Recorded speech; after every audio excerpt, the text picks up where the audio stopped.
Good morning friends, मैं अमितेश, आपका दोस्त, आपका टीचर। आज हम लोग जनरल बायोलॉजी के सेशन में एक और चैप्टर ऐड करने वाले हैं। बहुत ही इंपॉर्टेंट चैप्टर है और बहुत सारे एग्जाम में यहाँ से सवाल पूछे गए हैं। ठीक है, इस चैप्टर को स्टार्ट करने से पहले मैं एक रिक्वेस्ट करना चाहूँगा आपसे कि आप प्लेलिस्ट में जाएं और बायोलॉजी के जितने चैप्टर हैं पहले उनको कंप्लीट करें, फिर उसके बाद इस चैप्टर को स्टार्ट करें। ठीक है, हो सके तो चैनल को सब्सक्राइब भी कर ले, थोड़ा सा शेयर भी कर दें। ठीक है, चलिए आज चैप्टर स्टार्ट करते हैं। आज का जो हमारा चैप्टर है वो बेसिकली किस नाम से जाना जाता है? रेस्पिरेटरी सिस्टम के नाम से जाना जाता है, श्वसन तंत्र के नाम से जाना जाता है। देखिए, इस चैप्टर को हम लोग दो पार्ट में कवर करेंगे। फर्स्ट पार्ट में हम लोग रेस्पिरेटरी ऑर्गन्स को कवर करेंगे, श्वसनीय अंगों को कवर करेंगे।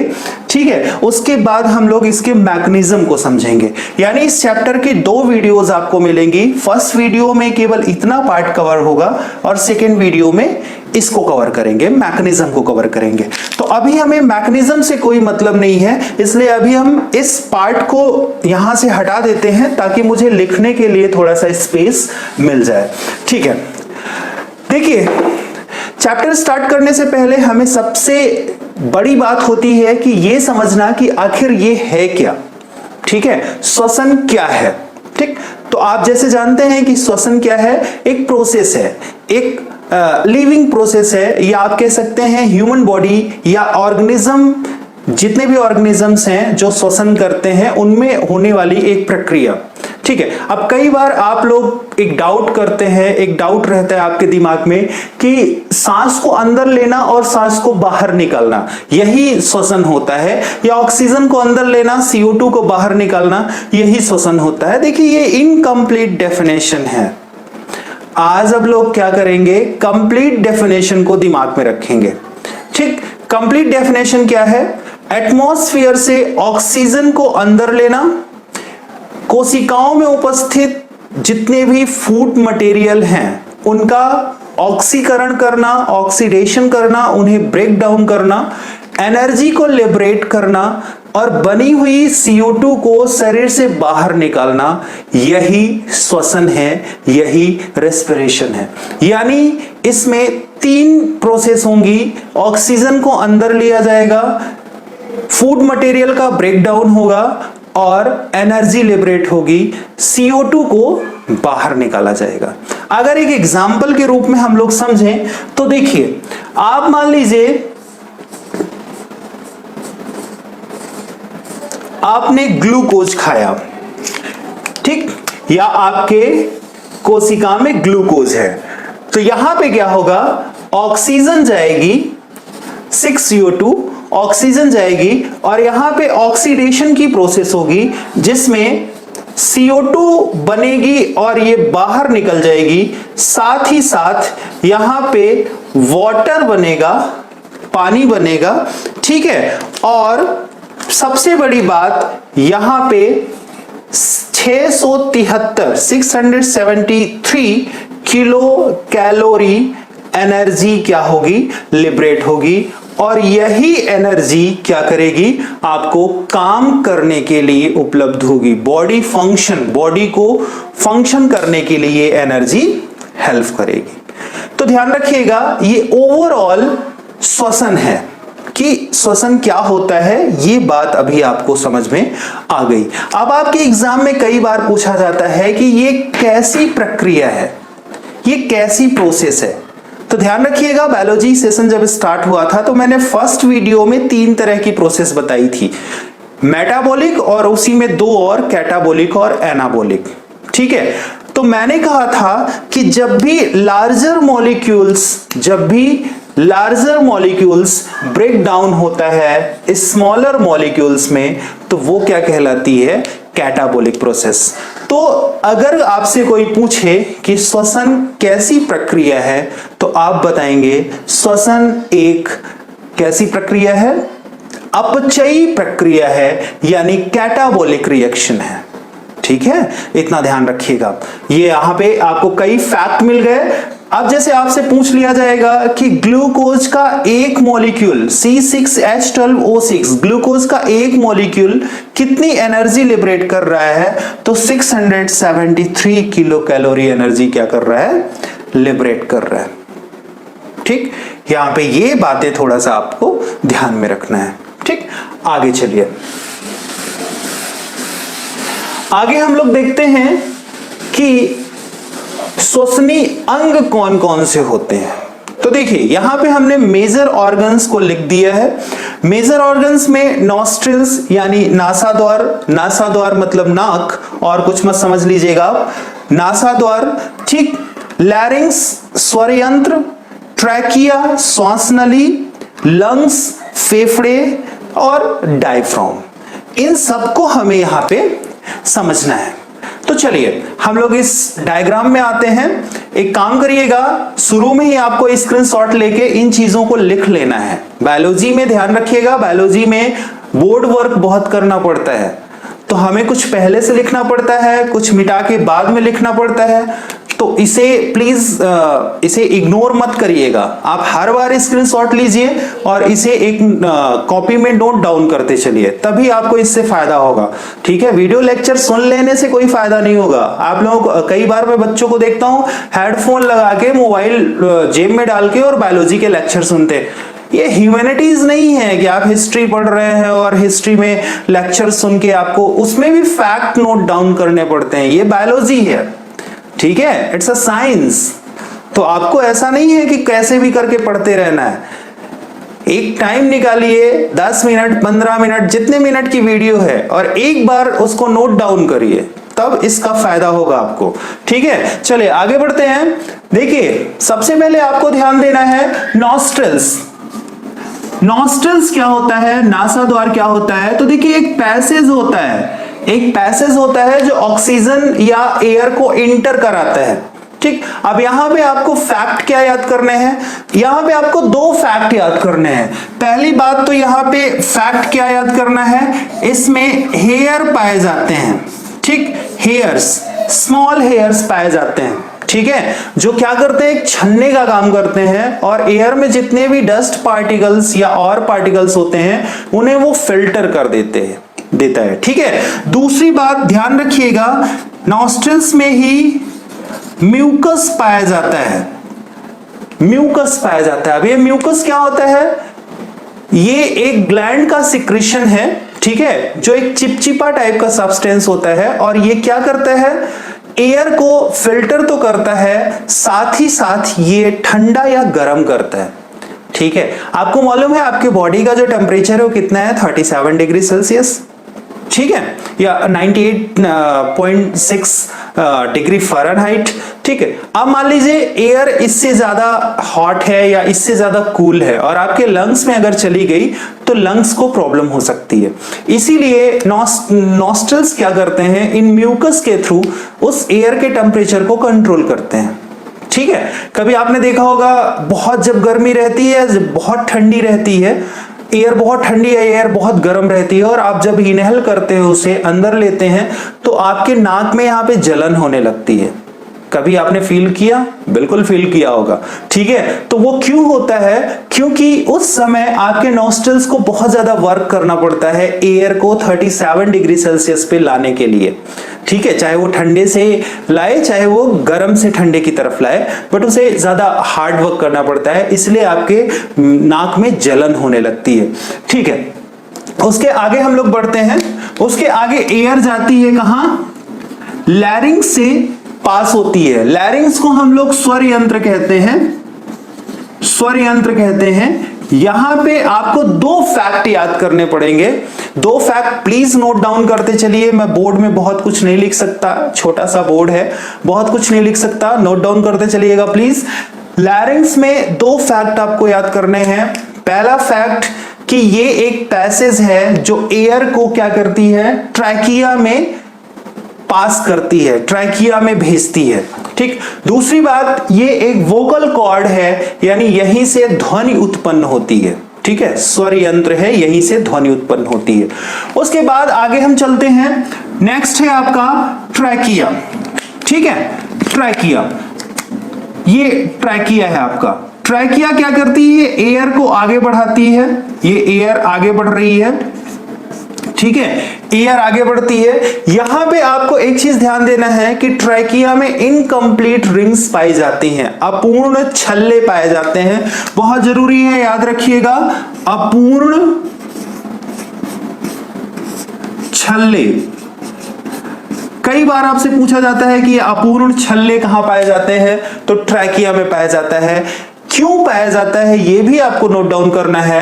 तो ये क्या करता है, ट्रैकिया को कोलैप्स होने से बचाता है। अगर ये अपूर्ण छल्ले नहीं होंगे तो ट्रैकिया कोलैप्स हो जाएगी। जैसे आप कोई पाइप है, अगर उससे एयर सक कर ले, बाहर निकाल लें, तो वो पाइप चिपक जाती है। अब मान लीजिए आपने सांस छोड़ा और ये अगर ये पाइप अगर चिपक गई, विंड पाइप अगर चिपक गई, ट्रैकिया अगर चिपक गई तो प्रॉब्लम हो जाएगी।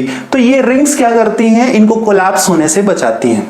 इसके आगे बढ़ते हैं, इसके आगे देखिए, ये ट्रैकिया दो पार्ट में डिवाइड हो रही है, ये ट्रैकिया दो पार्ट में डिवाइड हो रही है और इसे हम लोग ब्रोंकस कहते हैं।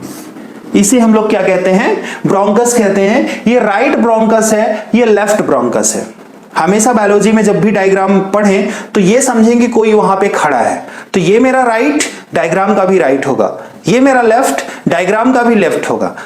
ज्योग्राफी में थोड़ा सा इससे अपोजिट वे में हम लोग काम करते हैं, बट बायोलॉजी में ये सिस्टम है, इसे ध्यान रखिएगा, ठीक। अब यहां पे आपसे पूछा जाएगा कि ब्रोंकस क्या करती हैं, तो ब्रोंकस लंग्स में इंटर करती हैं, फेफड़े में इंटर करेंगी। अब इनसे एयर अंदर जाएगी। अब आपने देखा कि ये कई पार्ट्स में डिवाइड है, ठीक है, तो इसे हम ब्रोंकियाई कहेंगे, ठीक है, ब्रोंकियाई कहेंगे। उसके बाद ब्रोंकियोल्स भी होती हैं, ठीक है, तो ये कई पार्ट्स में डिवाइड हो जाएंगी। लास्ट में आप देख रहे हैं कि लंग्स के इंटरनल पार्ट में ये गुच्छे के जैसे, ठीक है, आप देख रहे हैं कि लंग्स के सबसे आखिरी पार्ट में कुछ ऐसे गुच्छे जैसे, अंगूर के गुच्छे जैसे ऐसी रचना है, ठीक है, और इसी रचना को हम एल्वियोलाई कहते हैं। क्या कहते हैं, एल्वियोलाई कहते हैं। और ये सबसे लास्ट डेस्टिनेशन होती है किसकी, एयर की, यानी एयर नॉस्ट्रल से होते होते कहां पहुंचती है, ये एल्वियोलाई में पहुंचती है। छोटे छोटे ये अंगूर के समान रचनाएं होती हैं, यहीं पे एयर आके भर जाती है और ये एयर की सबसे लास्ट डेस्टिनेशन होती है। तो अगर आपसे कभी पूछे कि एयर कहां जाके फिल हो जाती है, वो छोटी यूनिट का नाम बताइए, तो वो क्या है, एल्वियोलाई है। अब कई बार बुक्स में लिखा रहता है इनकी संख्या कितनी है, सरफेस एरिया क्या है, देखिए नहीं पूछा जाता, ये अनडिफाइंड है, इनको मेजर करना थोड़ा सा मुश्किल होता है, ठीक है। तो उतने फैक्ट में देखिए हम आपको बता सकते हैं, बट ओवर प्रेशर देना मेरा काम नहीं है, ठीक है, आपके प्रेशर को कम करना मेरा काम है, इसलिए ये चीजें आपको ज्यादा जानने की जरूरत नहीं है। उसके बाद हम लोग देखते हैं हमने क्या किया, एयर को नॉस्ट्रिल से लेके और एल्वियोलाई तक पहुंचा दिया और जितने भी बीच में फैक्ट थे ये हमने यहां पे कंप्लीट कर लिया। अब दो आपके बचते हैं, कौन कौन से, लंग्स और डायफ्राम, लंग्स और डायफ्राम, ठीक है। तो चलिए सबसे पहले हम लोग लंग्स को देखते हैं, ठीक, लंग्स को देखते हैं। यहां पे कुछ फैक्ट आपको याद रखने हैं, ये आपको मैं यहां पे बता रहा हूं। सबसे पहली बात तो ये है कि कई बार पूछा जाता है कि लंग्स जो है वो कहां स्थित होता है, ठीक है। तो आपको ध्यान रखना है कि जो लंग्स होता है वो थोरेसिक कैविटी में, मैं प्लीज शॉर्ट में लिख रहा हूं, आप इसे कंप्लीट लिख लीजिएगा, थोरेसिक कैविटी यानी वक्ष गुहा, कहां, वक्ष गुहा के, इसको मैं कंप्लीट लिखूंगा प्लूरल कैविटी, क्योंकि ये बहुत जरूरी है, वक्ष गुहा के प्लूरल कैविटी में सिचुएटेड होता है, स्थित होता है, ये पहला पॉइंट, ठीक। ये दोनों तरफ स्थित होता है, यानी एक जोड़े में स्थित होता है, ये दूसरा पॉइंट याद रखिएगा, ठीक।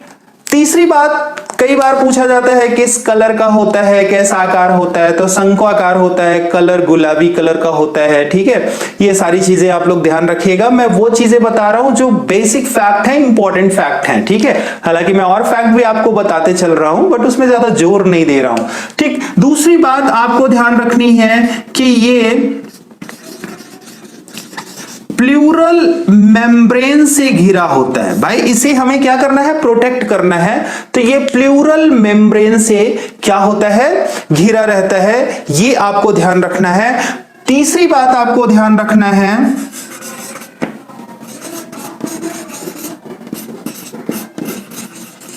ये जो मेम्ब्रेन का आवरण होता है जो लंग्स को सुरक्षित करता है, इसे हम लोग पेराइटल प्लूरा कहते हैं।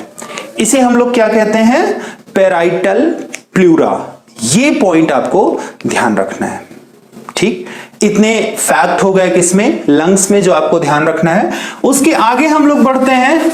उसके आगे क्या है, उसके आगे है डायफ्राम, ठीक है। उसके आगे आपको देखना है डायफ्राम।